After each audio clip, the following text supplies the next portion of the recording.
Republic of Congo.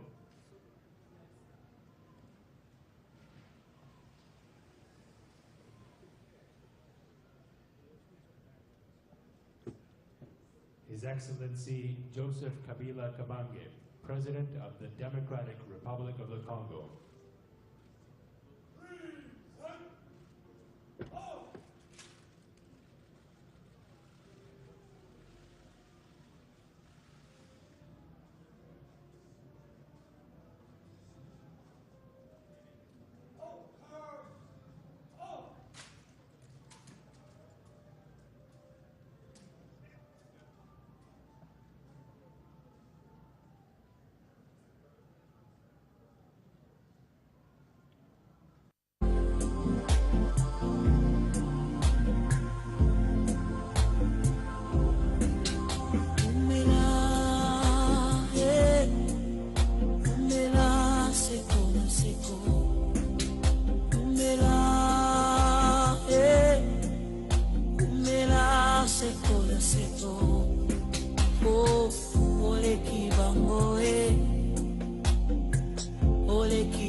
Masolo.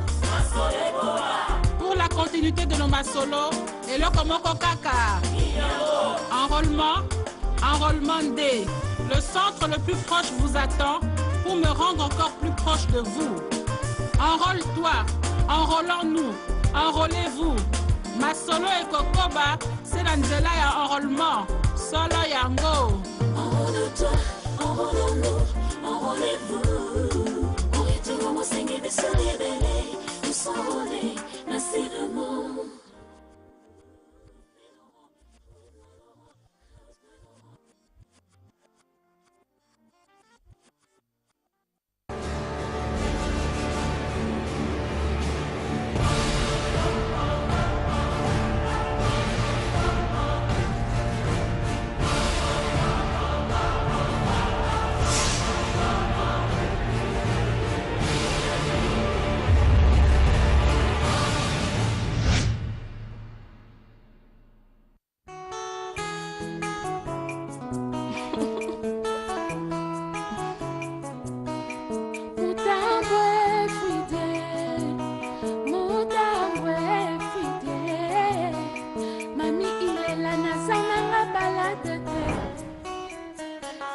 Soki yanga na yo eza ya maloba nasengi otika porta motema polele nakobala yo amede nalulaka yo amede mon bébé I dey mad over you boy, mad over you boy. Tu m'as rendu folle, oh bébé, aveuglé. Bazardé, bazardé, bazardé. And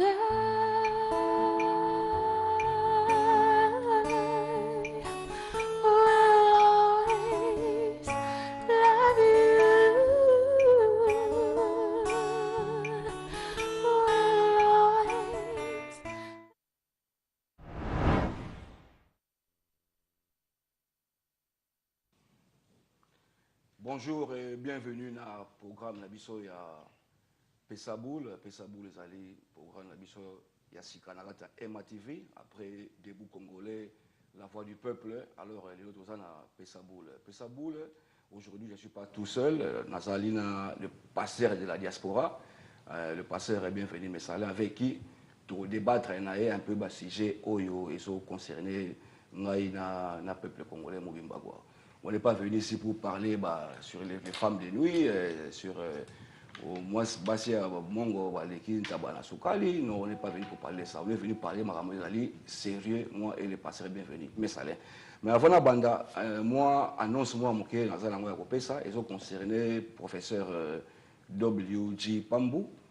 Ça, il a moi action de grâce, comme on le dit. Ils allaient le samedi, le 23 septembre 2017, na Plasto. Ils allaient dans poste code dans ils allaient E13 8BT et à partir il y a 18h na 22h. En tout cas, au tout a baki ou bien yebi papa Pambouté, professeur Pambou. En tout cas, ils allaient malamu ceux qui tukutani wana pour combattre le thème nango balobi bolamu et pour la rater. Donc il a vraiment, c'est un monsieur qui a vraiment beaucoup fait pour la communauté congolaise. Aïda Batebele, en tout cas, les élos romoro na ubi kolobango troté en tout cas Batebele baebi makambu papa oyo asala. En tout cas, si on peut se retrouver aujourd'hui samedi na 18h jusqu'à 22h, les élos malamu. Pour na ba contact number ya bato oyo baebi ete obe balingi kokende kuna. Téléphone est 074 24 077 584 ou bien 074 48 44 61 48. Sur le numéro numéro affiché, vous pouvez toujours me rappeler. Après, ça vient toujours contact, détails, plus de détails pour aller là-bas. Pendant ce temps-là, comme vous allez là, le numéro ils allaient afficher dans l'écran. Si on contribue à programme, il y a en tout cas, utilisez des messages dans yo, tu vas répondre à yo. Retournons le mouton avec le pasteur bienvenu Messana. Pasteur bienvenu Messana, bonjour. Bonjour. Et bienvenue encore à Pesaboul, programme de l'histoire à Sika. Pour Badui, Debout Congolais Kenda, la voix du peuple, comme on a Internet, on a laissé tomber. Bon, avec toi aujourd'hui, en tout cas, tu nous débattre un peu le sujet où il déranger les Congolais. Pour commencer, tout banana, nous avons la diaspora, parce que nous avons la diaspora. Nous avons les pasteur de la diaspora. Tout banal la diaspora congolaise concernant l'élection. L'élection na biso ndenge ekozala. Est-ce que l'élection na biso awa en tant que congolais de l'étranger ezala prise tenir comment ils vont prendre ça au sérieux ou bien ezala non considéré? Non, merci pour la parole. Pour l'élection est vraiment sérieux parce que la diaspora, il faut tout voter. On considère, même si on voter, on considère. Ils ont déjà considéré. Okay. Ils ont déjà considéré. On va voter dans la diaspora. Donc, ceux qui enrôlement dans la diaspora, ça la méthode. Donc, l'élection est à validité. Ok. Au cas où l'élection est salamine dengue, c'est ça le gouvernement congolais, je vais dire quoi. Que ça peut-être pas à 100%, à 20%. Qu'est-ce qui peut arriver après? Et ça, à 20% de... Que Batoubaye, qu'on s'est présenté comme, mettons, 50 000 Congolais, que 5 000 gars qu'on s'est présenté. La diaspora. La diaspora. Non, tu s'est présenté dans la diaspora. Les Congolais belé, ils ont besoin de voter. Tu vas le bango banda kala na diaspora qui non considérer abisoté, tu votes à tout. Alors c'est quoi, va passer opportunité na Congolais tout na diaspora à voter. Donc belé bango s'enrôler na bango. Donc peu importe, les gens vont s'enrôler parce que na bateau bazana besoin ba vont na bango kota na ba ko s'enrôler na bango. Ils ont ta combien de personnes ils ça la malanga. OK. Donc côté na problème ça la montée que voilà est-ce que vont na biso ils ont un impact na Congo ce qui bateau diaspora ba salia mo ba salia. Est-ce que qu'est-ce qui va changer au Congo? Non, parce que ils ont voté ceux qui bateau diaspora va voter muto au bango balingi so mutanga leki alikiti siko so neti bata diaspora pour bata na na diaspora belé bata belé balinga na bango le président au hasard en place le président Kabila la diaspora bata belé balinga le président au hasard en place au monango tango to sana rôle ma au monanga yo mo donc pour parler ça na belé balinga le président au hasard en place mais oui belé mona na ambassade batonda atea Quelle ambassade qui n'a pas lobby et non lundi na ambassade au moins des bachars mulongo bana coin plein ba qui tous ces gens là bazan a besoin de changement tous ces gens ba marqué ba loba na bango te mais tango comme apena que non enrôlement élection mon a bino mon ndenge ni ba voter président. Ok, ça c'est une bonne nouvelle quoi. Espérons que ça la femme n'engage parce que la diaspora ici vraiment on se pose beaucoup de questions. Plus précisément, nous sommes en décembre. Oui, nous sommes en décembre. Je suis sûr que vous êtes au courant. Et là, ça malgré la tension, ils ont vraiment monté. Tension, c'est que vous avez l'internet à Salima, à Lobina et voilà les attentions. Qui n'est pas délai? Oh, sorry. Ok, sorry en tout cas pour la ligne. Bobeng a affronté, tout fond la ligne R, Mogo, il fallait Bobeng. Ça c'est juste pour envoyer le texte quoi. Alors, passez mes salaires. Si vous avez lobby, total sur internet partout, on a vu que le passeport na biso, babi d'abord c'est les passeports les plus chers au monde. $185. Babi ezali montant moko exorbitant comparé à la population la population bazali un peu pauvre quoi, si on peut le dire entre guillemets. Si ils vont encore faire changer le passeport là. Pourquoi ils vont faire ça? Mais tu dis que ba osala pour la maison raison sécurité, et ça un problème pour nous changer le passeport, on a tout un problème. Mais ce n'est pas vraiment un problème, ils ont raison à la sécurité. Premièrement, la population congolaise. Donc, nous avons 90% car il y a battu. Donc, 92% de la population, ils ont un passeport.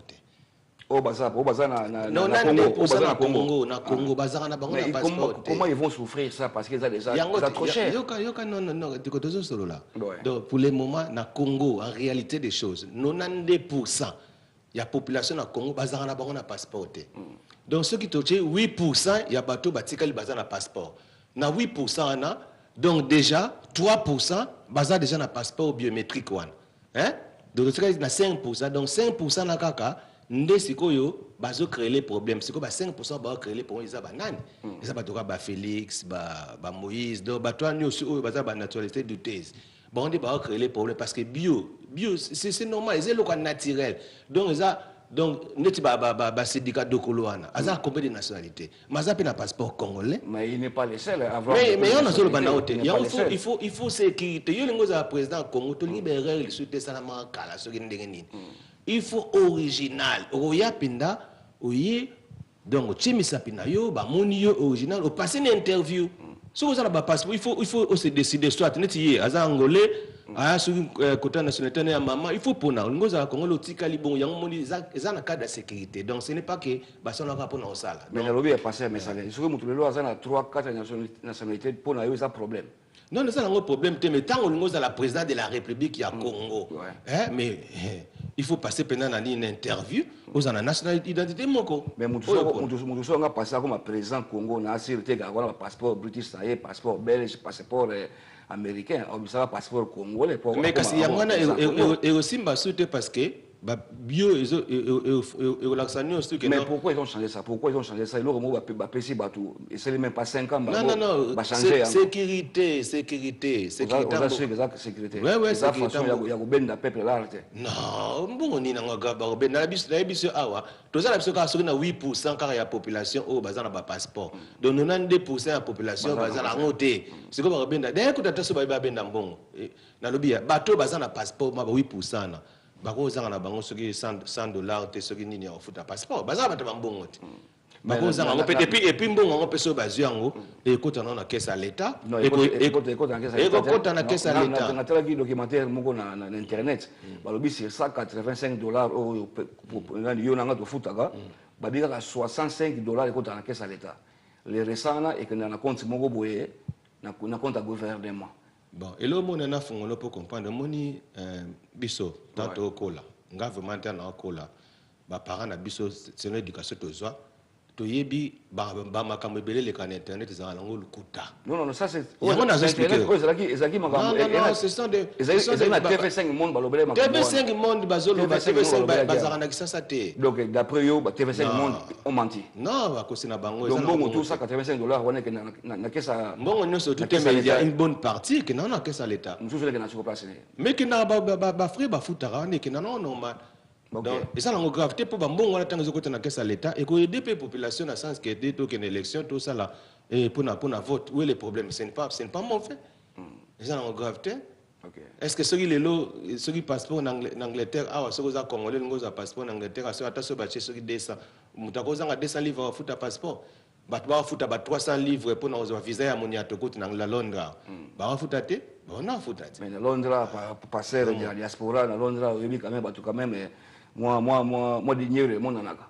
Je comprends dans toi en Afrique. Nous au travailler à 30 $ par mois. Na kiniko, bosana na bato bazana ba passeport. Na lobi na bien. Baza minorité. Ça ka 8% ya pamba. Nana ngona kini mwana mwa vani soki wapi yake nous a passeport na kini azo voyager te akini zolo likamni. Bato bazana passeport eza bato asimba mwa $100 na e bazaka so 8%. Mais na 8% na déjà 3% déjà bazana ba passeport biométrique. Eza na gravité biométrique ezaka ba che puisse mo. Ezaka po ba eza lokwa ni passeport neti visa en Angleterre ndenge ba changer ki. Pour visa liboso ezaki na vignette mososo. Tant maman ambassadeur ayi à côté a jusqu'au pour attendre comprendre que bazo sala visa ya monate na Tottenham. Le quoi azama yele avandika calme à comprendre bango a changer siko vignette. Tant a changer vignette siko passeport visa monate baby. Donc de la même manière tant peut te comprendre que non ba étranger belé bazo comme na passeport congolais. Na bato bazana ba nationalité douteuse bato ka ba Moïse ba Sédika Dokolo belé wana ba même Félix hein Félix c'est que il est pas ça congolais te azane congolais mais dès na fongolo moko hein siko bata il est ba kasala zo finga zana fongola yo obiki la sala recherche hein na mona placité hein na identité ya Félix Tshisekedi que ndeto benga Félix Tshisekedi papa na ye apesa azo comment papa na Tshisekedi to bien comme on a ezali comme on ezali Félix Antoine Chilombo.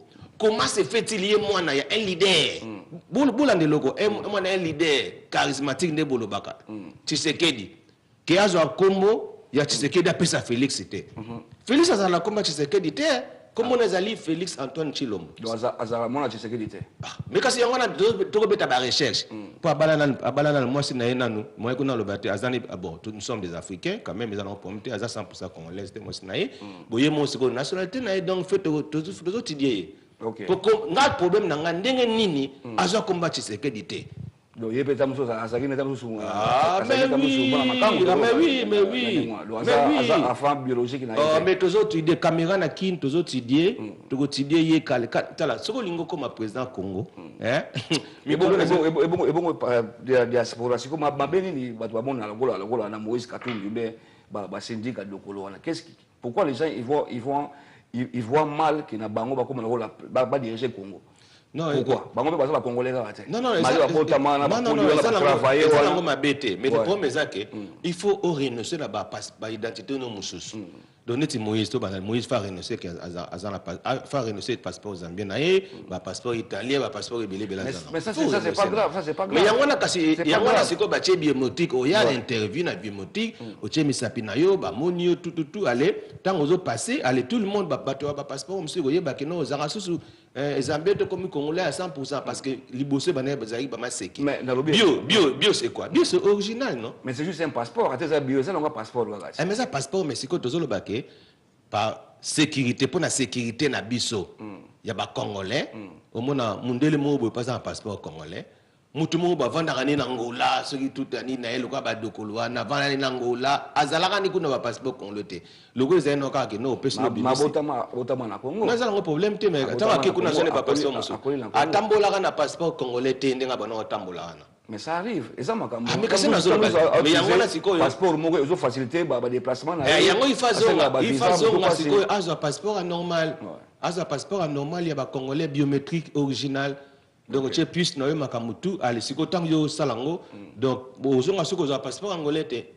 Donc c'est ça, ils ont grave, c'est ça comme mesure à sécurité. Nous sommes pas congolais bazo créer un problème pour rien. Minorité car ce qui 8% pamba bato bazana ngo. Na 8% na 3 déjà bazana ba biométrique, hein. Donc 5 kaka bangonde bazuite bato mususu mona bazoko ambuye wana c'est quoi? C'est pas un problème. Ok, là, vous allez live ici avec le passeur de la diaspora. Le passeur est bienvenu, mes salins. Si vous voulez envoyer vos textos dans le numéro, vous allez afficher dans les grands écrans.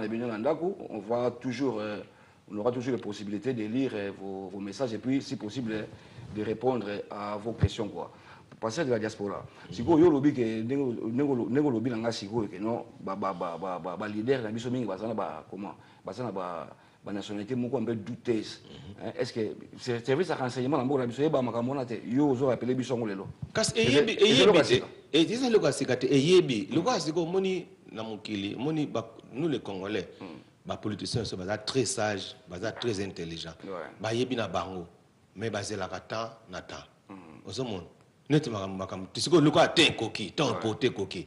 Le lotomoni masole bimi, il faut passeport biométrique original. Il faut y appeler original au ça intervient yo. Donc bayebi que non ba reposer puis bayebi que ça appelle un passeport boy. Mais pourquoi ils ont changé ça encore passeport on est mis quand la mine était allez ba changer mon sous. Imagine toi na bato bazana passeport déjà na bazoi ba visa na bango déjà ba futango ba mbongo moko exorbitante. Siko allez bo changer les sous. Pourquoi ils ont fait ça d'abord? Pourquoi changer un passeport qui est biométrique, qui est valable, le changer pour un autre? Pourquoi ils vont faire ça? Non, pour mais ça, ce que ça visa na on a passeport na yo, visa nous en valable. Donc on a visa na passeport. Non, ba longo la te, visa na yo au voyage nous nango. Ce qu'on est OK qui ça. OK na passeport na yo na visa na yo, tango bima, aller jusqu'au passeport ya sika, aller ba ko annexer passeport na kana wana donc c'est bon autant des passeports tango na visa na yo, ça normal, ça en grave. Obinga passer na diaspora binga Congo elle me comme ça ngaye. Tu t'imagines que le mutuzo bima na oti Congo vacances au bima pour Europe, il faut encore payer de l'argent bamongo basenga. Obi que partout au monde ça na Congo. Pourquoi basenga ba mongo? Te wana eza ndenge mibeko mboka ezalaka. Eza ngo ba taxe. Eza logique. Biso l'Angleterre ezali mais taxe yango sikoyo bachaka kamba monga. Nangata billet, c'est ça au sentir. Biso sikoyo basala makamwa te parce que ba vieux mingi ezala ngo ba. Admettons sikoyo oza na kino oza na miki oza so la arrêter. Tiens mais kasi faut bomba parce que ezala quoi que na compte à billet na yote. Sikoyo les gens la carte à billet, sikoyo biso le quoi sikoyo ba vieux ezala ngo mingi ya biso te. Allez les gens on panzi ezala ngo grave te bombit. Pombo on ezo contribuer na ba misala na Congo. Donc les lois ndenge ezala ngo ceux qui mutu oyo Congo ndenge ezala ngo ezaka ndenge ezate. Ils ont changé comme bien. Bon, c'est la émergence 2030. Bon, moi, on Congo, ils ont changé pendant très bien. Même. Ils ont mais la pour changer. Il faut laisser le temps avec le temps. Émergence, si mon président ça la projet n'a été une émergence 2030. Hein? Pour ce qu'on a bon ça m'a comme nous soutenir donc Congo courant tout parce que tous les 24 mais oui bamakambe banda la terre mobutu ba tuer pour là net ndenge za nango oa lelo boko za batio net dernièrement bazu batio batie na kota masina pona babongisa ba mai na se bala masina ba yibi mais yo le belanga siko mais bayibi ngo pour parce ils n'ont pas de boule faut d'abord comprendre les biso to jija dans la morgue non o bayibi ou bakuluna bazokanga bango mais pourquoi ces petits là font les kuluna parce qu'ils n'ont rien à faire est-ce que ça va occuper est-ce que va penser ça bon boulot non bato bagi batio là pourquoi ils sont partis voler ça parce qu'ils ont faim non c'est ça de voler non biso siko to zokaka makamna nenga mabe to condamner bango mbala moko lokola bakuluna ngana tala ba documentaire na bango na partout bana mabete c'est le gouvernement qui les rend mauvais parce qu'ils font rien pour eux la diaspora. Donc, c'est une occupation, une formation, une menuiserie, une mécanique, attends-moi $10 par semaine ou par mois, qui va y battre. Ils ne vont pas faire ce boulot-là. Ils font ça pourquoi? Parce qu'ils n'ont rien à faire. Ils sont ennuyés. Bon, régler de l'Obagakoto. Na habité ce hôtel-là, mission à l'extérieur dernièrement, à l'extérieur, na Kinkole, ils ont un centre mobile. Ils ont aidé bateau.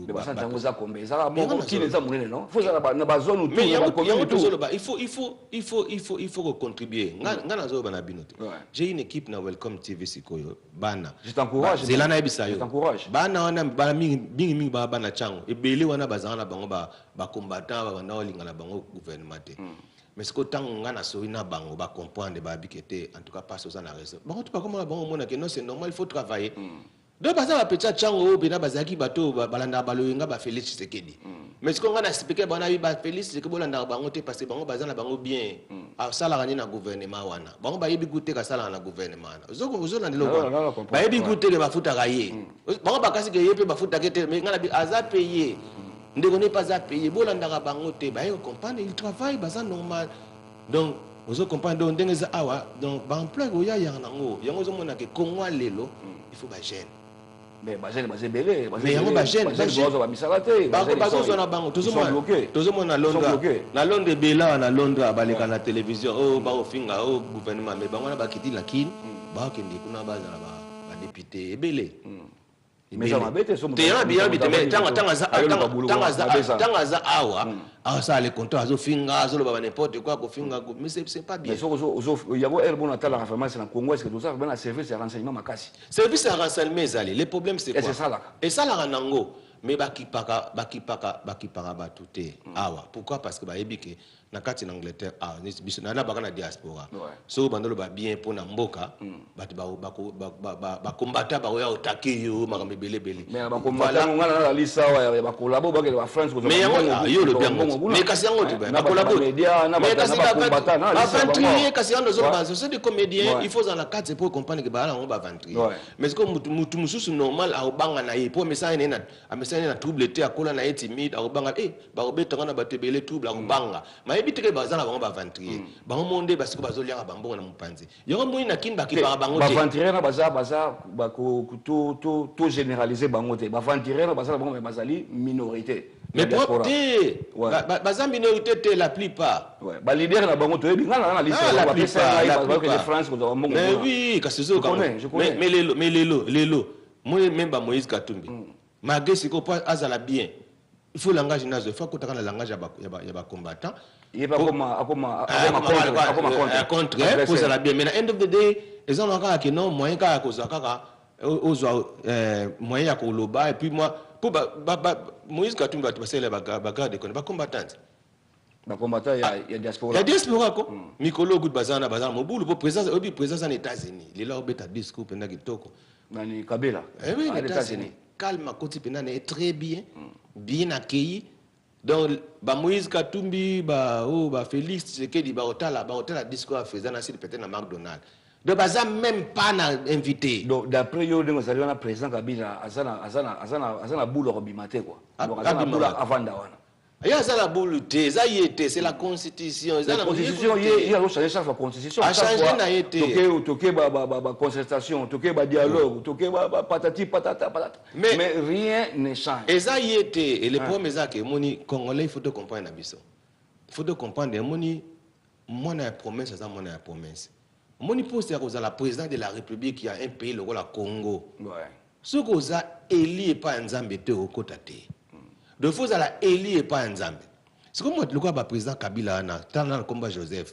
Baza bato ke bazuyo donc aza élu. Mais Nabi a tous allé élu. Yango tozo kende. On avait Moïse pas qui élu mais Moïse pas contre terre pour Moïse c'était à Koufara la. Mais tozo kende te. Mais lui il faut s'entêter jusqu'à quand? Aza ko s'entêter te tozo landé constitution. Mais constitution ailleurs azo la constitution te. Azo landa constitution evandisiye. Ezaka yete nabi. Mais comment tozo la monter mabe boye? Tozo monter mabe des amis pour la logique, la réalité. Logique. Surtout le dit la logique hein. Logique en 2016, 2006. Député, mandé si là ça fait au moins toujours qu'il ne 6e manango. Bolobela yango te. Toke break, we be back very soon. Thank you.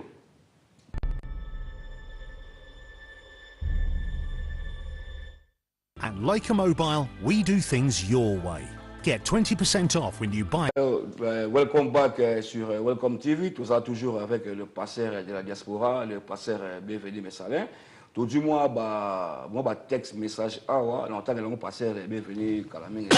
Mais en attendant, je voudrais remercier en tout cas, tout le monde qui sponsorisé le programme, la mission appelée Saboul, dans le prof Mboka, mon renseignement, la mission prof Mboka, les phénomènes, dans le salon, bienvenue, pour Saliwana, et puis salon Andi, Bambo Teatro, et puis sans oublier Wazabanga, Ferribois, 32 ans de pouvoir. Merci encore. Passez bienvenue, Messalin. Pour dire texte, message, awa. Balobi, il faut expliquer, comment yo loba, nani, nani mwana ya Tshisekedi Félix Tshisekedi apportaka kombo ya père na été balingi un peu plus d'explication quoi. Qu'est-ce qui te prouve qu'il y a ça mwana na été? Dans le bibo, dans le but que azamo na été na bi que to côté moi un peu ma doute muke parce que au moni le kolani Tshisekedi. Kombo wana yebani ke Tshisekedi mwana tu oya obota normalement faza kombo ya papa na été. Mais ce que y Félix Goutou azana kombo ya papa na été ba to tikala oyeba ngo to yebi yango à partir de renseignement na biso c'est vrai. Je parle des choses vraies, Dieu est témoin, je suis un pasteur. Pardon, la ligne elle est ouverte. Oh azana pour ça contribuer si makamto sur là en tout cas vous allez les bienvenus à participer. Vas-y. Yang tozolo bake donc c'est vrai. Alors que ça passe pas on aille, alors ça passe pas on aille, botre la solution na kombo ya Tshisekedi. Donc local. Il y a ça la Tshisekedi te azali Félix Antoine Tshilombo. Ok, ça nouveauté.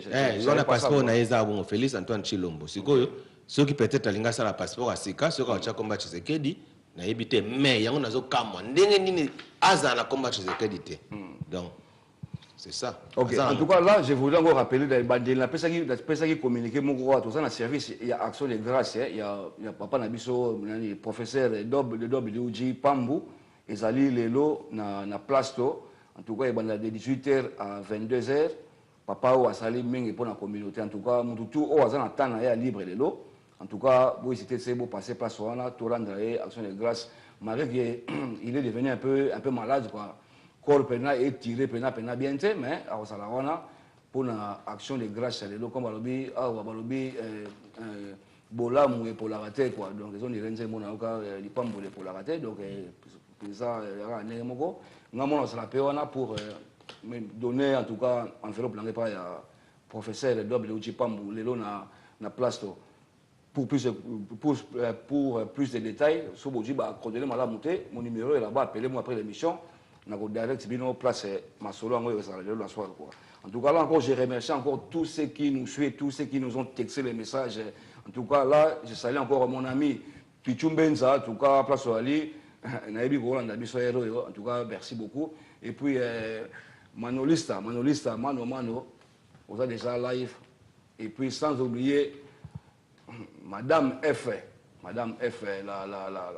la femme des révélations tout. La révélation est nette et quoi. Passez à BVD mes salaires. Dans le bien, si vous parce qu'on a plus beaucoup de temps, il nous reste au moins 5 minutes ici. Et là, question de tout aussi dans le bien. Est-ce que moralité nous devons retenir dans tout ce qu'on a parlé? Quelle leçon de morale peut-on retenir? Bon, merci vraiment pour la question. Leçon de morale, les alliés, au moins, tous à premièrement, tous à Bananzambe. Tous à bateau qui Zamba créé sur la image naïe, tous à bateau dans la bolingo. Tout à fait. Au moins, il barake cause la niti teti ou bien cause la connaissance, hein. Et même cause la connaissance, même la malédiction, la génération mobimba. Ce qu'on a minute oyo, tous les balikamo que on parle de Congo. Congo est dirigé par un chef. Chef n'a pas besoin d'aller le président Joseph Kabila Kabang. Donc il y a des mots dans la dernière mot. Moi le petit temps tout monde qui bazana bana opposant wana loka babuno chi bala bazaki ba opposant banini tout le ba bendi aye na nini na comme premier ministre jamais à le baramabe à président de la République. Pourquoi parce que peut-être il a peur. Ça peut donc ba comprendre que ba si ba comprendre na bango ba comprendre que le président tant aux chef yo za leader visionnaire donc makamuto et za na suka yo ne faut prendre des décisions. Donc, nous sommes dans la base de la décision en tout cas, et où pas président. Donc, nous avons fait l'élection. L'élection en 2017 est au Salamate. Et ça m'a dit pour l'année. Et au Salamate parce que makamno su ekokina no te popo ya mabiso pe photo sala ekokite pourquoi qu'est-ce qui manque que tant qu'on est nanga zela tant pour enrôlement tant qu'on est nanga ayaki po banda enrôlement en France bata France ba déranger ba bino na sala enrôlement mais bozo freiner processus électoral donc dès que yo le bien ba onde baza ba collabo bazo freiner processus électoral pour ceux qui bandimaki que qu'on est na banane enrôlement à partir de la diaspora mais maramte ngesi mbalango mais bino bozo freiner bozo boya tant bozo freiner mais yango peut être que tozo biso ce qu'on gagne tant que pasteur na zoloba pour il faut tout s'enrôler bozo mona Donc, ils ont un mouvement déjà, ils ont les Canadiens qui ça partout. Mais enrôlement, il y a diaspora. Diaspora, tu as les minorités comparées à bateau, bazan à Congo. Ils ont un problème. Biso vraiment, vote d'Abiso, ça va changer quelque chose dans le Congo. Ils ont les Cambouacor. Ils ont Boyo Kani, Toyo Kanaki. Toyo Kanaki, Turo, Batibalobi, Truba, combattant, Batubele, Balobaki. Que tu as considéré, Makame Bele. Alors, Seigneur, dit même Makamuna Bango. Bachaki Akor, Makamutu na papier. Ba opposant ba yebi yango ba Tshisekedi ba yebi yango na ba soki ba Félix ba yebi makamutu ba tchaki na neni ke non ndenge ezana élection au salama ba diaspora pe ba voter na élection mais ezaka présidentielle mais ce que ton dit maki yango siko bongo to boya on a donné mini point iko salama te parce qu'on a accepté c'était un accord on a accepté que biso to s'enrôler to voter bo siko elo makamba pressé yango zo mona pressé ali kamni pour ceux qui le lo ba bike biso to voter te biso siko ba diaspora de porter plainte, élection des années valable parce que d'accord, on a besoin de voter. Donc il faut pas combattre bazana monter en malam batika, enrôlement et salamanango na diaspora calmement, tout passer na biso na élection normale. D'après au passer bienvenu mes salaires, yo no monaka pour le yo ba rosa kabilise. No monaka kabila nenga na pouvoir. Est-ce que d'après vraiment tu t'attends que un jour à otika pouvoir que navana ou bien au monde que on la Kabila c'est d'après OK na mutido so mais kasi na bibo na élection il faut mutaya à poser candidature à gagner est-ce que na Congo kuna ba candidat bazali te na Congo wai bango ba candidat bazali te wapi bango toujours ba wai bango na nga sa che mutaya bike no nga na poser na che na desate Félix Kout ba otuni azo banga ni Kout Koloba azala clair que non je serai candidat au président à Koraté.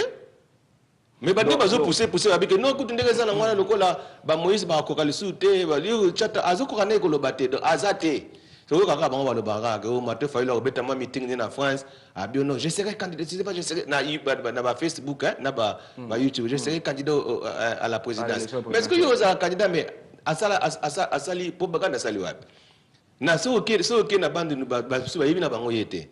Et ça, quand on a qu'un dernier mot, qui a passé. Bon, Nazar a besoin nini de colliser, Natuna bin de colliser, des années, des missions à les impacts. Moutana yebiete, Nakin, hein? Donc, na GB Nakin, Aïbi les aides, oh, oui, les aides, on a yebiete. Donc, cela veut dire, que les Kanango, Mona Bangwa, Nakin, Baïbi Bangote. Ouais.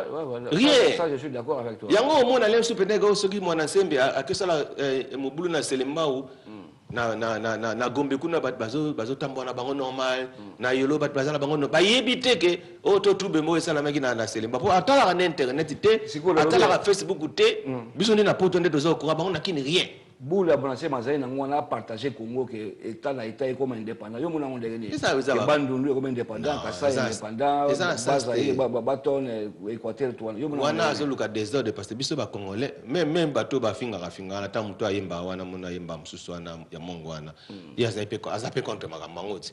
Donc et tika la pe au salamate parce que hier ça ne peut mutu moka loko la salamate. Te salamate. Vous assure. Na si salamate. Na Europe awa to moni Russie Tanzanie. Yougoslavie Panzani, Tchécoslovaquie Panzani. C'est bizarre. En Europe, en Afrique, la Congo est salamate parce que les Congolais va comprendre. Les Congolais va comprendre. Parce que bienvenue, mais en tout cas, tout le monde a presque la soupe à la en tout cas, là, je remercie tout le monde dans le programme Oyo. Dans moi, dernier mot à dire, parce que là, j'avais fait un reportage avec Pascal Ngombo. Pascal Ngombo, en tout cas, tout seul, on est belé sur l'église. Ah, on a Londres, là, je conseille à Pascal. Tout cela la prochaine fois quoi ne va poser ma samoko ba tele poison na coca à salir ba coup d'état en tout cas na ba élément tout next time thank you et puis tout Welcome TV Vous informer, c'est notre devoir. Welcome TV likambo kokamwa oyo surtout ekamusi rédaction Welcome TV ezaki na 21e siècle oyo tozali na quartier Pananzila na commune Kimante ke bazo sufrika makasi pona likambo etali mai ata bino moko bota ba image oyo ndenge ni bavivaka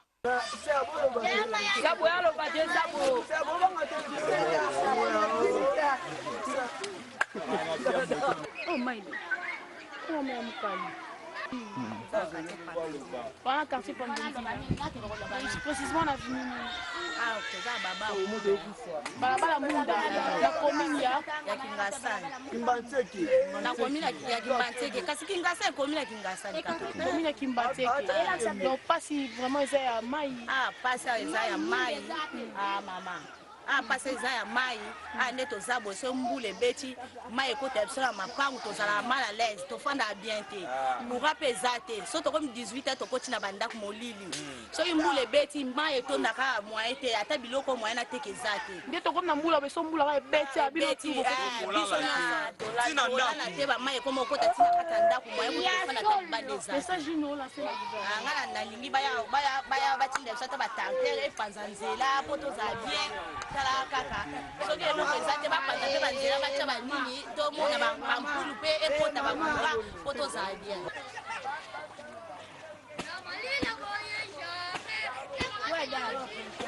Welcome TV. Welcome TV. Vous informer, c'est notre devoir. Welcome TV.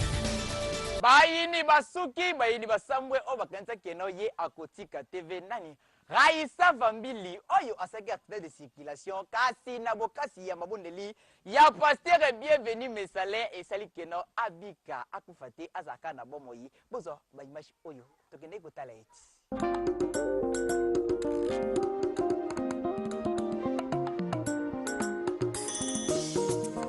kolela nangai kosila mokolo nini nzambe na ngai yanga penzole kosila kotanga mokolo nini ya yesu naluki yo bisika nyonso na balosambo biano eza te naluka yo wapi yesu na ngai ngai oyo nalela nani nzambe na ngai naleli mpe mingi nabondeli mpe mingi napesi mpe mingi binanga mwana ezobonga te sembola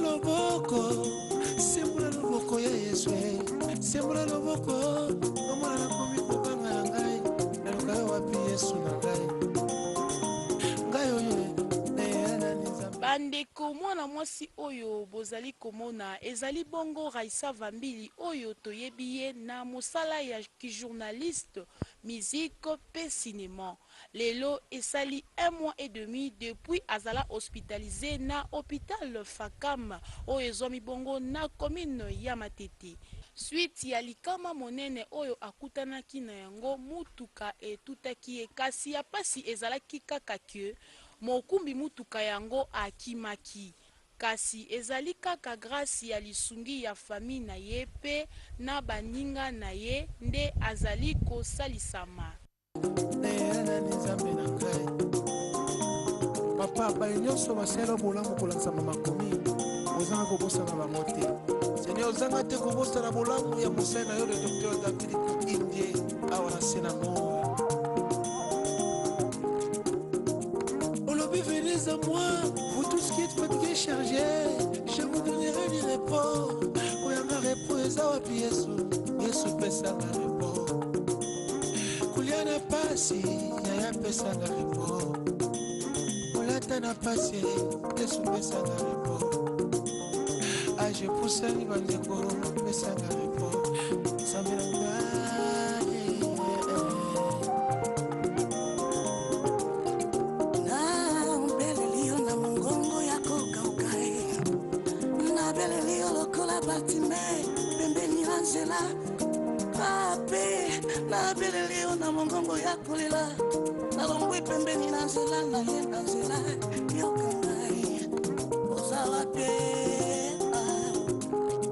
yepo nzambi wa butumbi nzambi wa mishilobweya dikompala kwebe temwiba chintu cha mutwe temwanga chintu cha mutwe wachinchishoto wachinakenga nukumoyo wanembeya lwabwe lwabwe lwabwe lwabwe lwabwe yawe na ngai papa yo nde momonisa mitema oyelela mingi nayebi oza na makoki nzambe na ngai kausa bapota mitema yesu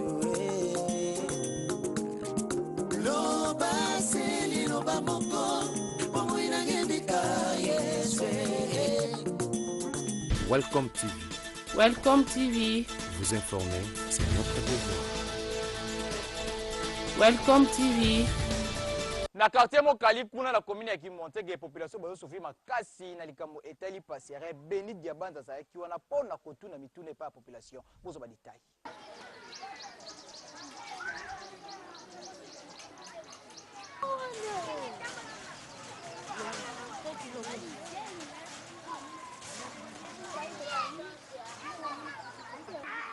Moni itikala kana garder fou mon corps. Garder fou mon ilongba. C'est faut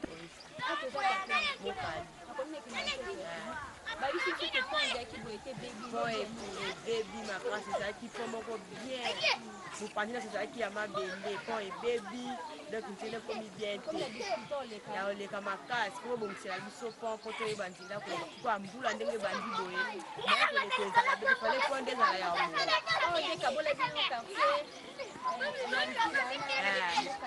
kwa on de kaboli biso et da biso ma kasi il a dit ma casse pour le tambola je voulais vous les bêtes de maillot ce que toi il dit il a dit ma casse pour le tambola bonjour mon ami bon et kabola bino quartier Mokalina quartier Bongo Manvilla est-ce que début message non connaissait la police bon on a dit sur où ba bon c'est que na bon c'est on kala penati mais bon c'est combien de temps on est bébé sur et comme on faisait ce passe pour nos quatre bami que nous sommes au Koya nous sommes au Zoka exactement bien ba konza likolo ba batala no makambo mais on va bien ida kabina ko na okaba na donc à part ça pour on koto dans la police. Welcome TV. Welcome TV. Vous informer. Welcome TV. Welcome TV. Vous informer, c'est notre devoir. Welcome TV.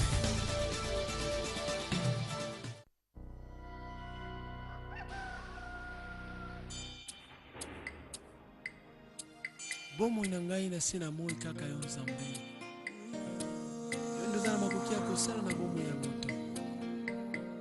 Yango zo mona David atoro ba isika maye ya moto suki. Ya yo Nzambe nde bandi. Yako bana yo na ngai. Na kumna suka Yesu.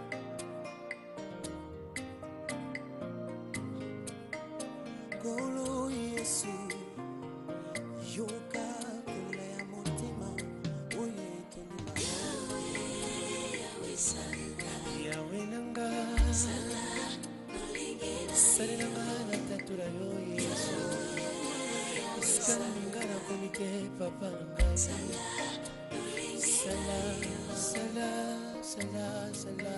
oh Zambe na bomo Pasi tuningana motema nanga Nazana papa na mama na mokili Nazana kulo fele baninga Pouba sana possibilité ya kosunga joie na sena moyo natanga komina mulili sunga la bili na ngomba yeima ngomba yango nde Yesu Masia ngomba nde na kimama be na ngomba nde na kimi mwibye na kimi lisumu Nzambe na momo ngomba nde na kimi lolendwe na bangi makambo Yesu na kimi bondumba Yesu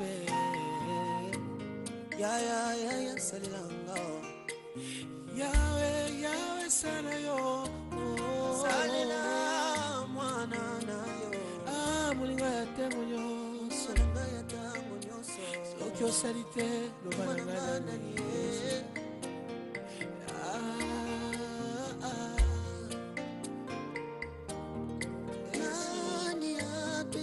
na ngai soki osali te papa na tokende wapi Tokira mangi nge pizoli na ngai etikala Eya na badara pizoli na ngai etikala Na campus space pizoli na ngai etikala Salela nzo Yesu na ngai Oh Yesu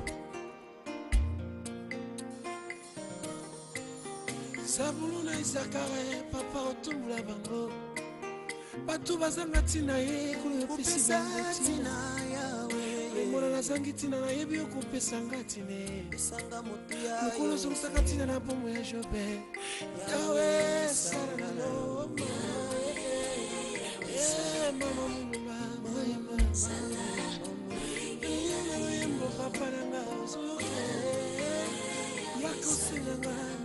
salilanga ye salilanga papa nanga ye sala yesu sala ya nanga yawe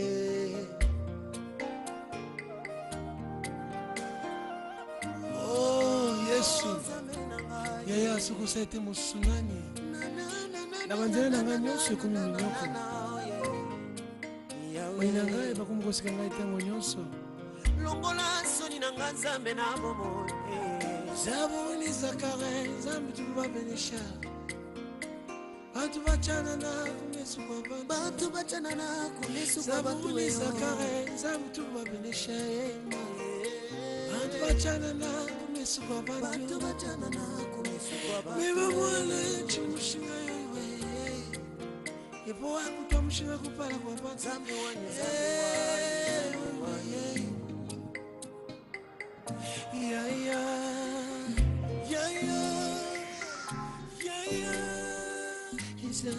Yesu, yaya nangai, kulolo baki nangai, nakokelela eloko te nzambe nanga, bonio pase kozingela, nga mwana na Yesu. Loba atali loba moko ponga na bika yawe loba Yesu loba nzambe na ngai yawe loba Yesu nzambe na ngai sala nzambe na ngai yaya yope uza na kata prison na kati ya prison Yesu yo kama wa misabana na yo tala bikomba bazangi bana Yesu yonde mopesi na bana yoka bofele bakulela yo nzambe na ngai bato maladi na bopito bakolela Yesu bikisa basali na yo satana akweyisa te basali na yo Yesu kutuna moi mingongo ekokauka nzambe na ngai oza wapi nzambe ya bayeba bwa kama Yesu yoka milelo ya bazangi bakolela Yesu konzima teli. Welcome TV. Welcome TV. Vous informer, c'est notre devoir. Welcome TV.